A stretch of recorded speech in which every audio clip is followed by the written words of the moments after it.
ఈ దీపావళి రోజున అందరూ క్రాకర్స్ కాల్చి దాని వెలుగులో సంతోషిస్తూ ఉంటారు. కానీ ఒక చిన్న ప్రాణం తల్లి గర్భంలో ఊపిరి కోసం విలవిల్లాడుతుంది అన్న సంగతి మీకు తెలుసా? ఈ క్రాకర్స్ యొక్క స్మోక్ ని గనక తల్లి పీల్చినట్లయితే ఒకేసారి 10,000 సిగరెట్ల పొగని పీలిస్తే ఎంత ప్రమాదమో అంత ప్రమాదము.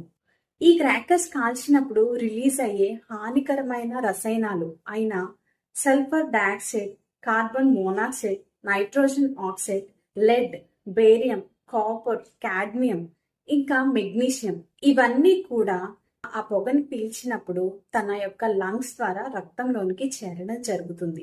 తల్లి రక్తం నుండి బిడ్డ రక్తంలోనికి కూడా చేరడం జరుగుతుంది. ఎప్పుడైతే ఈ హానికరమైన రసాయనాలు బిడ్డ రక్తంలోనికి చేరుకుంటాయో బిడ్డ ఫీటల్ హైపోక్సియా అంటే బిడ్డ యొక్క ఆక్సిజన్ పర్సెంటేజ్ అనేది తగ్గడం జరుగుతుంది. దాని వలన బిడ్డపై చాలా దుష్ప్రభావం పడే అవకాశం ఉంటుంది. కాబట్టి మీరు కనుక ప్రెగ్నెంట్ అయినట్లయితే మీకు ఆస్మా అయినా, హైపర్ టెన్షన్ అయినా, ఇంకా నెలలు నిండి 9వ నెల ప్రెగ్నెన్సీ అయినా అలాంటి సమయంలో ఈ దీపావళిలో మీరు చాలా కేర్ఫుల్ గా ఉండాలి. క్రాకర్స్ ఎక్కువగా కాల్చే సమయంలో బయటికి రాకపోవడం చాలా ఉత్తమం. ఒకవేళ తప్పనిసరి పరిస్థితుల్లో రావాల్సి వస్తే మాస్క్ పెట్టుకోవడం మర్చిపోకండి.